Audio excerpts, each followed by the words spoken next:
Soul 10, ini film yang rilis di tahun 2023, berfokus pada John Kramer yang mengidap kanker, di mana dia berusaha untuk mencoba menjalani pengobatan eksperimen yang ternyata merupakan sebuah tipuan. Dan sekarang dia memberikan pelajaran kepada orang-orang ini. Kurang lebih seperti itu dari sisi premisnya ya. Dan gue sendiri salah satu yang bisa dibilang suka dengan franchise ini, walaupun gue nggak suka dengan film gore ya. Tapi Soul bisa ngebuat gue penasaran untuk pengen nonton lagi gitu. Walaupun nggak semuanya bagus, tapi buat gue film terakhirnya yang Spiral kemarin itu lumayan menghibur. Jadi ekspektasi gue untuk film ini bisa dibilang agak tinggi ya, karena banyak yang bilang ini tuh balik lagi ke dasarnya, terus ada John Kramer juga, dan dari sisi timeline tuh antara Saw pertama dan kedua gitu, walaupun dari sisi cerita gue udah agak lupa ya, karena udah lama banget, soalnya gue ngikutin dari tahun 2011-an. Dan kalau ngomongin dari sisi ceritanya, dibuka dengan John yang sedang menjalani pengobatan atas penyakitnya. Dia mencari solusi dengan dokter dan emang nggak ada jawaban yang memuaskan sampai pada akhirnya salah satu teman dari support grupnya memberikan informasi mengenai pengobatan eksperimental yang ada di luar negaranya. Singkatnya, si John ke sana, namun ternyata hasilnya ya bisa dibilang sebuah penipuan gitu, dan sekarang waktunya dia untuk membalaskan dendamnya. Kurang lebih seperti itu dari sisi ceritanya. Sisanya gue nggak mau spoiler. Dimana setelah gue selesai nonton, buat gue ini tuh film dengan topik yang penting ya. Dan gue seneng banget ketika ngebaca dari sisi plotnya karena cukup masuk akal dari sisi timeline, dan yang terpenting adalah ya ini simple tapi efektif gitu. Dan kita juga ngelihat lebih dekat mengenai sisi personal dari si John Kramer gitu. Soalnya pada film-film sebelumnya, menurut gue yang nggak sedekat ini, gue juga jadi tahu kalau dia tuh dari bisa dibilang teknik sipil dan arsitek juga gitu. Gue suka ketika ada pembahasan filosofis ya mengenai semua ini juga, dan jatuhnya tuh ya lebih membuat dia lebih manusiawi sih kalau menurut gue ya.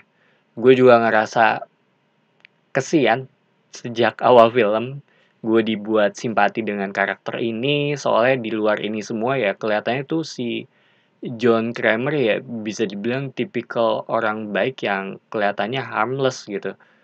Sedangkan dari sisi trapnya sebenarnya gue agak males sih untuk ngelihat scene-scene kayak gini gitu, soalnya ya balik lagi yang kayak tadi gue bilang, gue bukan penyuka gore juga, tapi buat gue ini terhitung inovatif.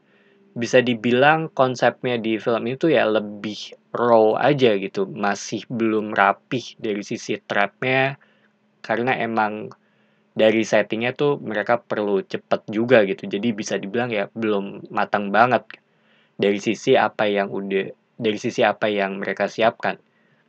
Dan menurut gue yang berbeda adalah si John Kramer ini dia ngejelasin aturannya di depan orang-orang ini gitu. Itu yang menurut gue keren sih, karena lebih kena aja ya jatuhnya kalau buat gue. Mungkin karena sosok ini kan udah dibangun sejak show pertama juga gitu. Jadi ada nilainya tersendiri ketika dia langsung turun ke lapangan gitu. Sama dialog antara Amanda dengan Kramer juga menurut gue menarik sih, karena sejauh ini kayaknya tuh nggak pernah disinggung ya, apa yang terjadi di balik layar gitu. Seperti perbincangan mereka mengenai apa langkah selanjutnya gitu, serta perilaku dua orang ini di balik layar.